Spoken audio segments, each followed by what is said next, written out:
Hey guys, it's Laura here with the amazing Doug Jones. If you do not know who Doug Jones is, and you're a child of the 90s, there's something wrong with you. This guy was in Hocus Pocus, Batman Returns, he's been in Guillermo del Toro's Pan's Labyrinth. He is one of the nicest people to ever meet, and he is one of the most prolific character actors there is. So Doug, please tell me, what got you into becoming a character actor? What got you into acting? Well, the crazy career I've had with as monsters was not something I ever looked for. I did not seek that out. I was inspired as a kid, a tall, skinny, goofy kid that felt like he didn't fit in anywhere. Sound familiar, anybody? But I thought I was the only one. So I developed a sense of humor and became the class clown so I could deflect people's attention from this and take it into this. Does that make any sense? So anyway, that translates very well to the stage. And it also, my inspirations for developing that sense of humor came from what I was seeing on TV at the time, which would be I Love Lucy reruns and Dick Van Dyke Show and Barney Fife on the Andy Griffith Show, Gomer Pyle, Gilligan's Island, anything Jerry Lewis did or Danny Kaye did. These are like not handsome leading men, but like goofy character actors that were doing something and having a life and having a reason to be. And I'm like, hi, if they can do it, I can do it. So that's kind of what inspired me. So I wanted to be on a sitcom. I wanted to be a goofy next door neighbor. I went out to LA in 1985 to find that career.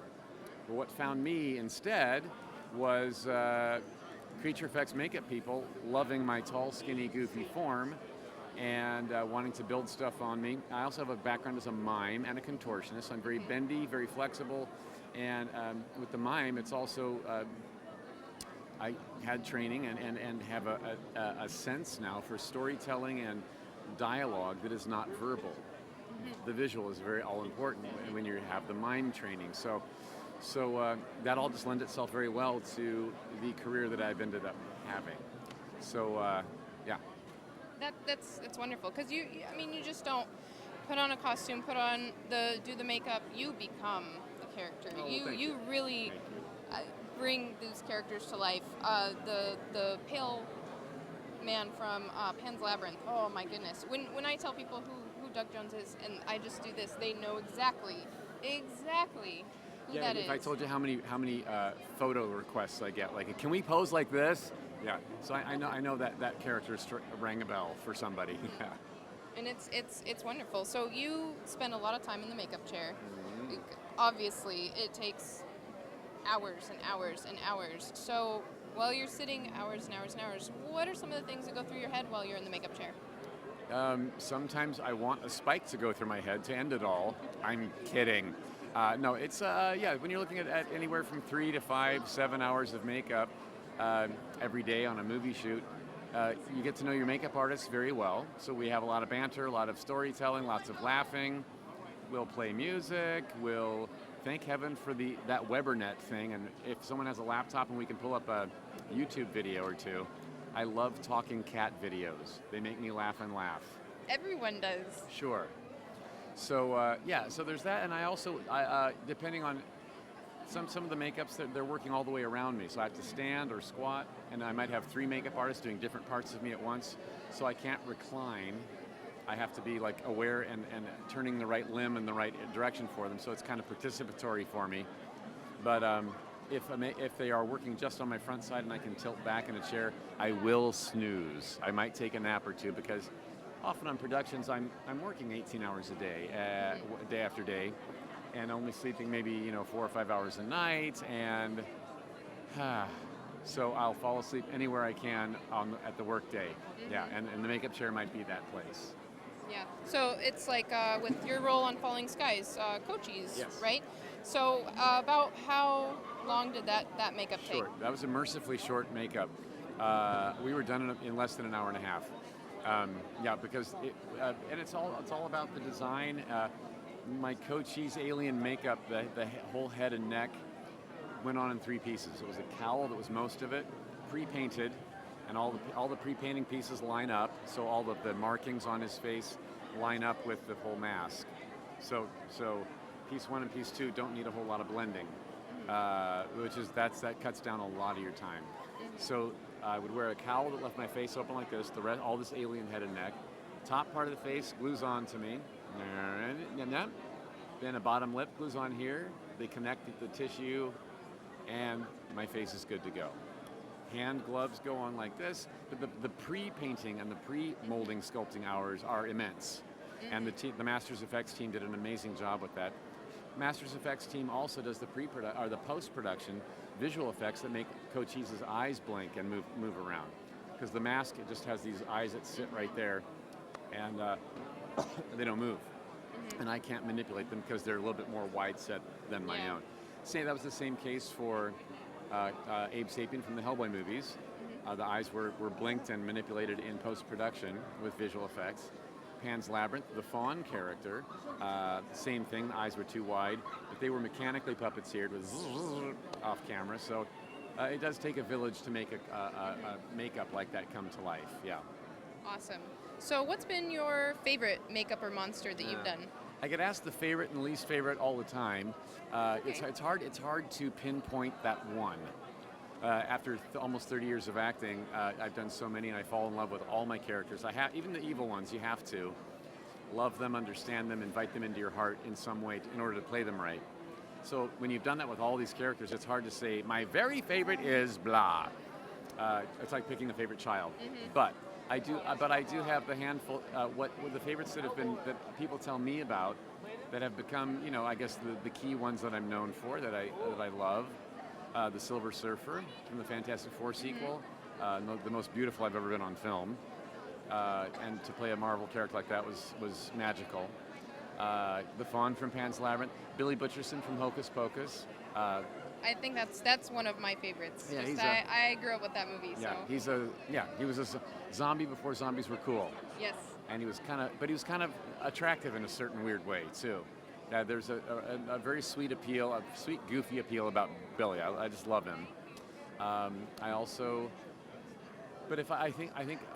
grown closest probably to Cochise from Falling Skies because I've been with him for 3 years now. Yeah. We've been in each other's hearts for that long, and I've really and the writers have taken him on such an arc. He's learned so much. He's grown so much that he's been a lovely ride to go on. And also, Abe Sapien from the Hellboy movies is a role that I would love to reprise and finish up with a Hellboy 3 if we ever could. Do it. Yeah. Ron Perlman wants to do it. Right. It's not Everyone up to else us. should. It's not up to us. It's up to a studio with 120,000. Can petition all we want as fans, but studios. $120 million. If you got it, we'd love your money. But not we. Yeah. Please. The fans want your money. Yes. No, the fans want your movie. Yeah, so please make it. Yeah, but a good way to get that to happen though is that Hellboy 3 has been Guillermo del Toro has a storyline idea for it. And he wants to do a part 3. If Ron Perlman and I and Selma Blair, Jeffrey Tambor, we all want to come back and do it. All the creatives want to do a part 3, and if it's not being done, it's usually a money issue. Yep. So, one thing that you can do out there in viewership land is support Guillermo del Toro's movies, and that only makes his track record better and more profitable, and then that makes Hellboy 3 more appealing to a studio. So Crimson Peak is the next one up. See Crimson Peak. October 16th. We cannot wait to see Crimson Peak. I'm excited. In theaters everywhere, October 16th. And it's going to be at Halloween Horror Nights. There you go. So I play 2 ghost ladies in that. So you'll be seeing me as the mother ghost and also the bathtub ghost. That'll make sense when you see it. And so if that's a profitable movie, if it's a hit at the box office, that bodes well. Then when Pacific Rim Part 2 comes out, which he's working on right now, go see that too. And support that. And so if those movies show a huge windfall profit, then he'll have a better chance of selling Hellboy 3 as a moneymaker. I hope it's... I'm so excited for Crimson Peak. And when I saw you on the list for Crimson Peak, I was like, Doug Jones is going to be in it. Yay. So I think you and Guillermo del Toro go very well together. We do. Thank you. And so let's talk very quickly about a project that's very close to my heart, and I know that you're very excited about, is the Nosferatu remix with David Lee Fisher. Yes. You were in the remix of the Cabinet of Dr. Caligari. Right. And this, I love Nosferatu. Nosferatu is one of my favorite horror movies, and I cannot wait to see you as Count Orlok. Well, thank you. It's, how is that coming along, and what can you tell us about it? All right. Well, first of all, to play Count Orlok in Nosferatu is a long dream of mine, long-time dream of mine. I've been asked all the time, what's the character you haven't played yet that you would love to? And that's been Nosferatu. So to get a call from David Lee Fisher, who I have a track record with before doing The Cabinet of Dr. Caligari, which was a silent film remix where he took parts of the original film, created matte shots, and we played on green screen, and he plopped us into the original movie.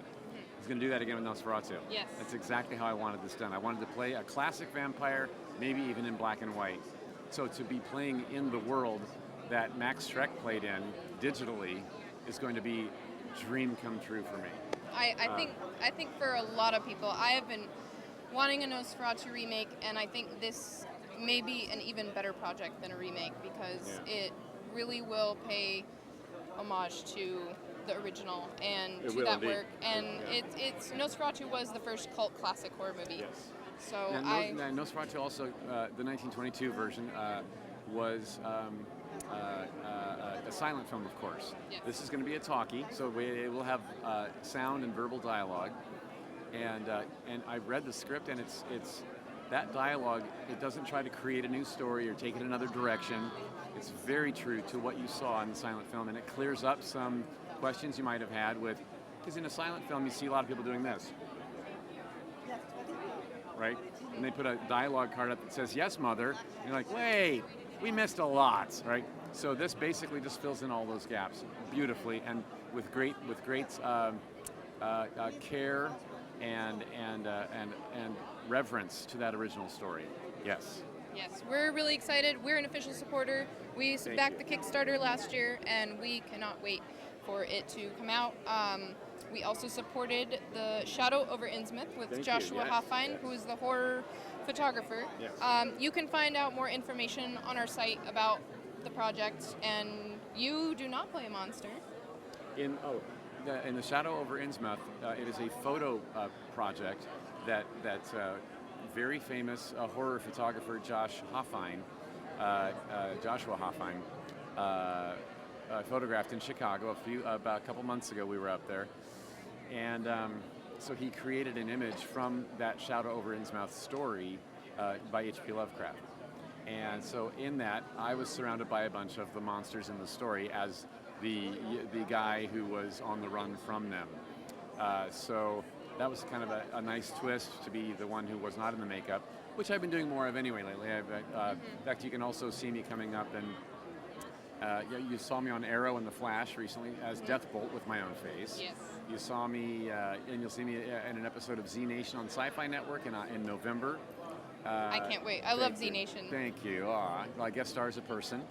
And then and then outside the genre altogether, I did a Hallmark Channel movie called The Ultimate Legacy, which plays on the Hallmark Channel in January, so of 2016. So I play a butler, and my boss lady in the movie is Raquel Welch.